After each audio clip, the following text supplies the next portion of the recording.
enfrentando ventos contrários. Você quer dar um curso à sua vida e de repente as circunstâncias são tão violentas que você perde o controle da sua própria vida. Eu vou tratar dessa matéria com você à luz de Mateus 14, 22 a 33. O contexto desta passagem retrata que Jesus e os seus discípulos acabaram de receber uma informação muito triste. O precursor de Jesus, João Batista, o maior homem dentre os nascidos de mulher, segundo Jesus, acabava de ser violenta e cruelmente assassinado, degolado, por ordem de um rei bêbado, pela exigência de uma mulher adúltera, a pedido de uma adolescente inconsequente. João Batista é retirado da masmorra Maquerós, às margens do Mar Morto, colocado o seu pescoço num cepo e a espada tosada o seu pescoço e a cabeça dele ensanguentada, percorrendo a distância do Mar Morto à Galileia, num prato, para satisfazer os caprichos de uma família rendida às paixões mundanas e ao pecado hediondo. Não bastasse o abalo emocional desta informação, diz o texto que a agenda de Jesus era muito intensa, a ponto de ele não ter tempo para comer.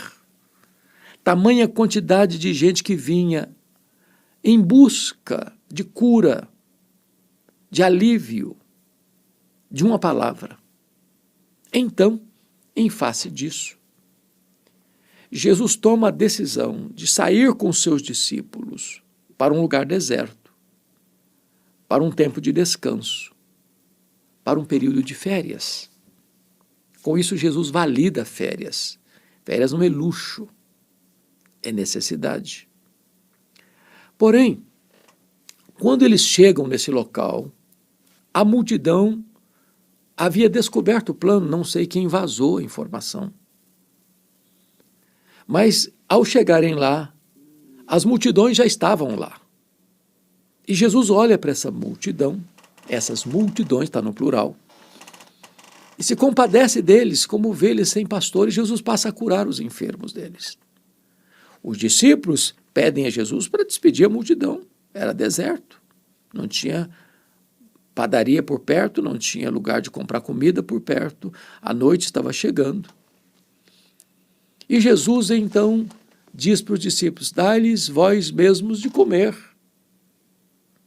A questão é, primeiro, não tem dinheiro, segundo, não tem lugar para comprar. Terceiro, porque a logística era impossível para atender uma grande multidão como aquela, mais de 5.000 homens, fora mulheres e crianças.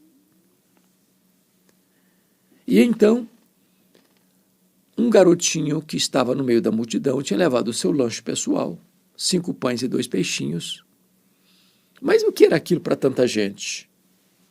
Jesus, então, toma aquele lanche do menino, dá graças a Deus e multiplica os pães e os peixes e dá uma ordem para os discípulos a atender a multidão, a servir a multidão. Porém, em vez de Jesus despedir as multidões e continuar de férias, diz o texto, aqui em Mateus, que Jesus compeliu os discípulos a entrar no barco e passar para outro lugar, enquanto ele ficou sozinho, despedindo as multidões, depois subindo ao monte para orar sozinho. A pergunta é, por que Jesus despede os discípulos antes de despedir as multidões? Por que Jesus interrompe as férias dos discípulos? Por que Jesus não deixou que os discípulos ficassem com ele, despedindo as multidões? Porque em João 6, texto paralelo deste, somos informados que estas multidões, depois de alimentadas de maneira milagrosa num deserto, queriam arrebatar Jesus para fazê-lo rei. Um rei político, um Messias político, um milagreiro que atenderia às necessidades imediatas. É claro que Jesus tira os discípulos de cena para tirá-los desse cenário de tentação. Jesus não queria que os discípulos nutrissem no coração essas ideias libertárias de um Messias político. Até porque Israel, na sua história, viveu debaixo de opressão e cativeiro.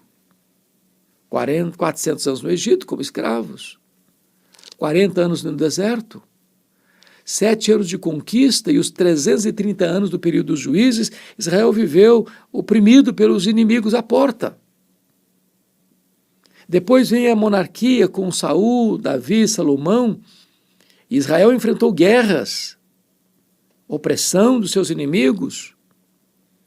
Depois da morte de Salomão, em 931, as 10 tribos do norte, em 209 anos, viveram em conflitos constantes com reis ímpios. O Reino do Sul, alternando governos ímpios e pios, mas também viveu tempos de turbulência. Depois, em 722, a Assíria dominou as 10 tribos do norte. Depois, em 586, as 2 tribos do sul, Judá, foi dominado pela Babilônia. A Babilônia caiu, mas os israelitas ficaram debaixo da escravidão do Império Medo-Persa, depois do Império Grego, depois do Império Romano. E eles queriam um libertador.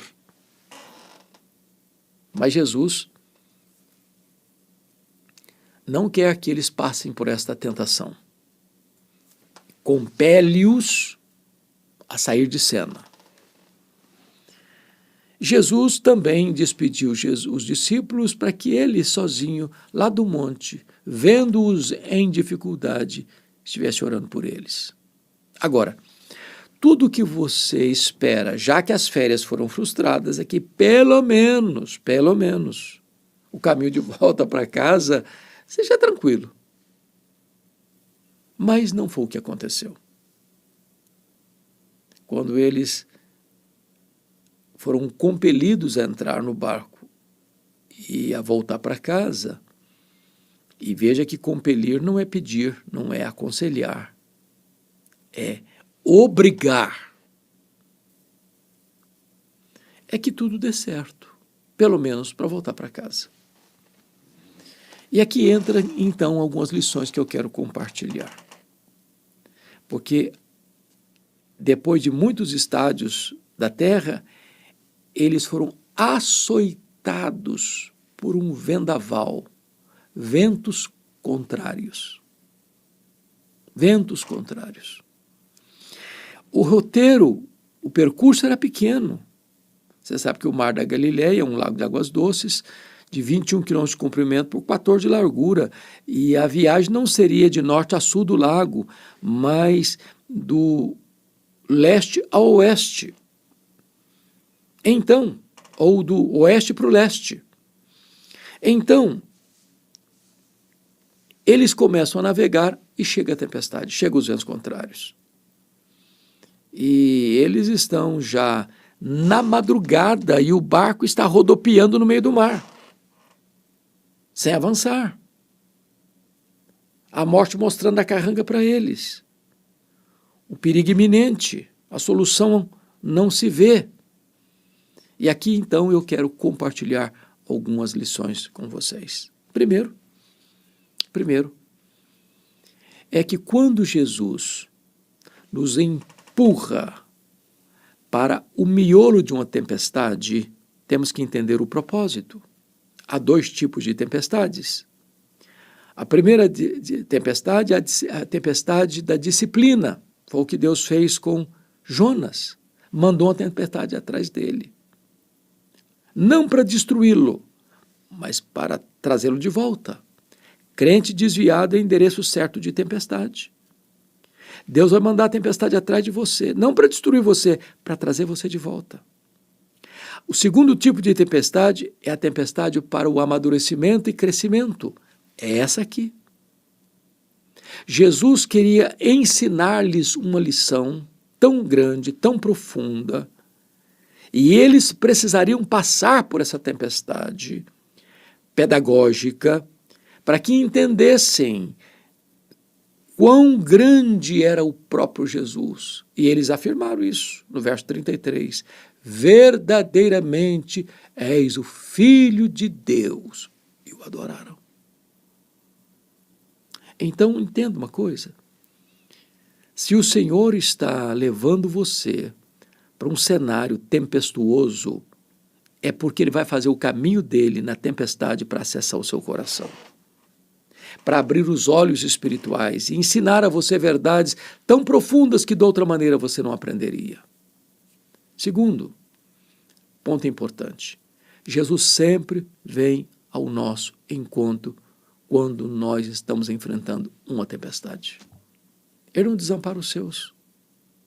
Aliás, Marcos 6 vai nos informar que ele lá no monte está vendo os discípulos em dificuldade e orando por eles. Talvez você não veja, talvez você não sinta, mas Jesus está à destra de Deus Pai, como nosso grande sumo sacerdote, intercedendo por nós. Outra lição importante. Ele não apenas sempre vem ao nosso encontro, mas às vezes ele vem na quarta vigília da noite. Quando as nossas esperanças já estavam se desidratando. Você sabe que a noite era dividida em 4 vigílias. Das 6 da tarde às 9 da noite, a primeira vigília. Das 9 da noite à meia-noite, a segunda vigília. Da meia-noite às 3 da madrugada, a terceira vigília. Das 3 da madrugada às 6 da manhã, a quarta vigília. Pois Jesus só vem ao encontro deles depois das 3 horas da madrugada. Portanto, eles estão nessa crise medonha, nessa tempestade terrível, fuzilados por ventos contrários há mais de 9 horas. Bom, alguém pode dizer, mas é muito pouco tempo. Depende da circunstância. Tem hora que 1 minuto é uma eternidade. O medo, o pânico, o desespero, o medo da morte, a ameaça do naufrágio, a noite sombria, escura, o mar revolto, as ondas encrespadas, o barco sendo sovado pela fúria das ondas, a morte mostrando a carranca. Mas eu quero lhe dizer que quando tudo parece ter chegado a um fim, a derrota lavrada, a morte certa, o fracasso estabelecido, Jesus pode intervir, Jesus pode manifestar-se, Jesus pode chegar e pôr um ponto final nessa crise. Às vezes ele não nos livra do problema, nos livra no problema. Às vezes ele não nos livra da cova dos leões, nos livra na cova dos leões. Às vezes ele não nos livra na fornalha, mas nos livra na fornalha. Para mostrar que foi ele. Não foi o nosso esforço, mas foi ele que fez. Mas ainda, quando Jesus vem, ainda que na quarta vigília da noite, ele vem andando sobre as águas, provando para nós uma coisa: as ondas ameaçavam os discípulos, o mar revolto era maior que os discípulos, mas Jesus vindo andando sobre as águas está dizendo: o que ameaça vocês está debaixo dos meus pés. Ele é o soberano Senhor que tem controle da natureza. Os nossos problemas nos desafiam, nos deixam impotentes. Mas Jesus vem colocando os nossos problemas debaixo dos seus pés. Ele é maior que os nossos problemas. Mais ainda, Jesus vem para corrigir o foco do nosso coração.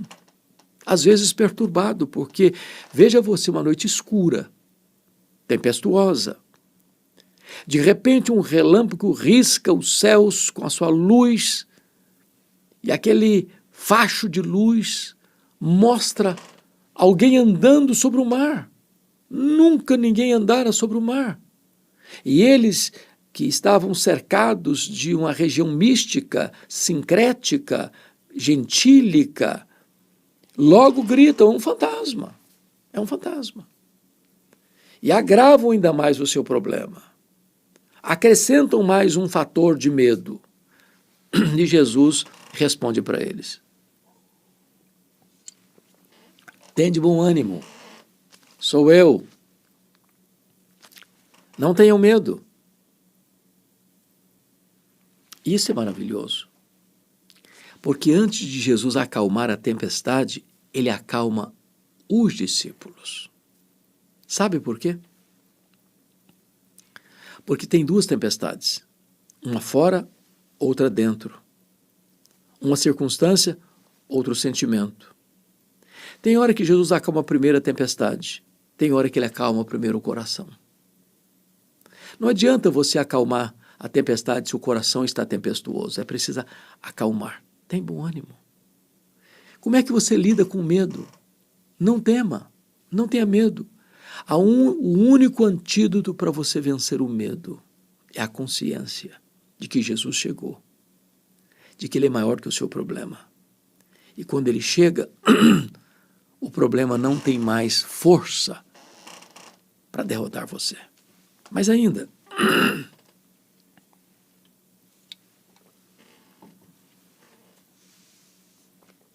Jesus Cristo vem para levantar o caído.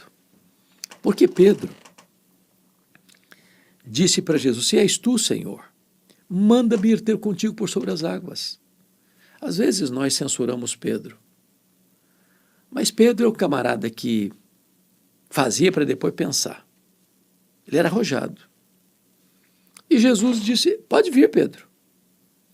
E Pedro salta do barco e começa a andar. Terra firme debaixo dos seus pés.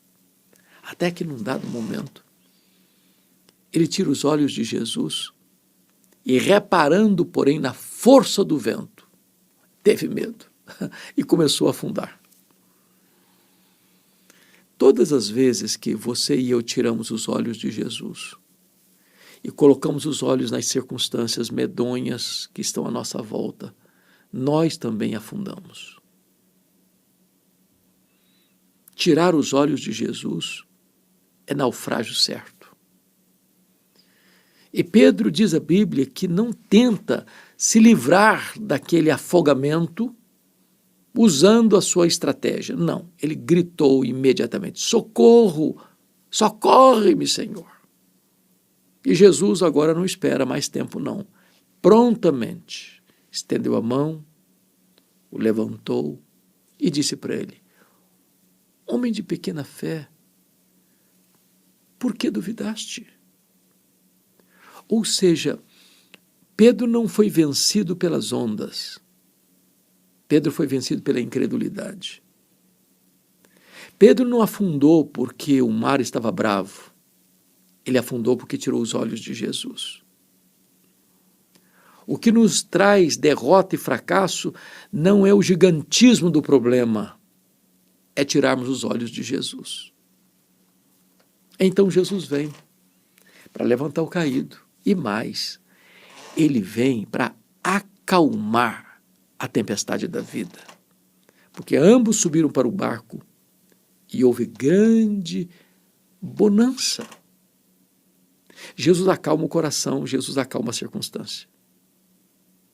Jesus levanta o caído e Jesus tira o vendaval, acalma a tempestade, estabelece bonança. Mas finalmente, Jesus vem para nos levar ao porto seguro. O relato de Mateus 6 diz que eles chegaram no porto desejado. Isso significa que nós temos plena segurança em Jesus. Conforme o Salmo 84, vamos indo de força em força, e cada um comparece diante de Deus em Sião. Ele não deixa ninguém para trás.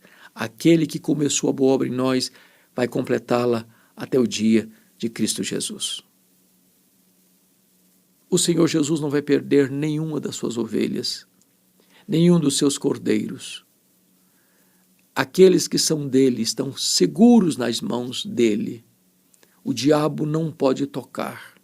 O anticristo não vai arrancar nenhuma das ovelhas de Jesus das mãos de Jesus. Louvado seja Deus! Nós estaremos com o Senhor. Chegaremos no porto divinal. Estaremos salvos, seguros nos braços de Jesus. Mas, concluindo, por que ele permite tempestade na nossa vida? É porque as tempestades, além de inevitáveis, imprevisíveis, inadministráveis, elas são pedagógicas. Elas não vêm para nos destruir, vêm para tonificar as musculaturas da nossa alma. E é por isso que o verso 33 diz que os discípulos adoraram a Jesus e disseram: verdadeiramente és filho de Deus.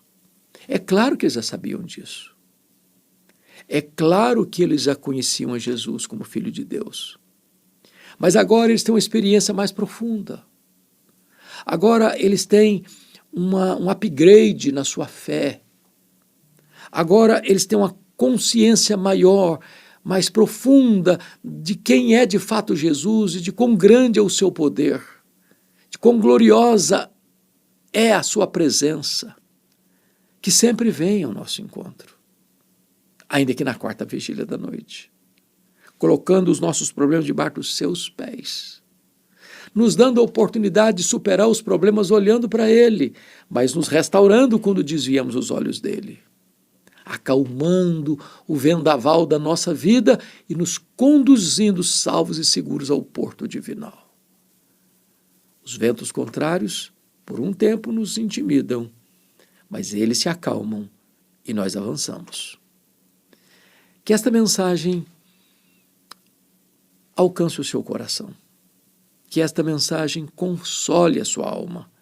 Que esta mensagem dê a você aquela fé serena e segura de que com Jesus nós triunfamos, nós vencemos e nós chegaremos lá, na pátria celestial, no porto divinal.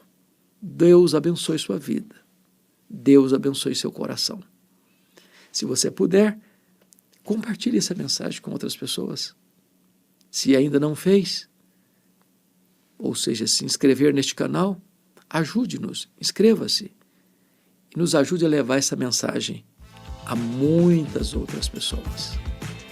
Minha gratidão, meu abraço, Deus abençoe você.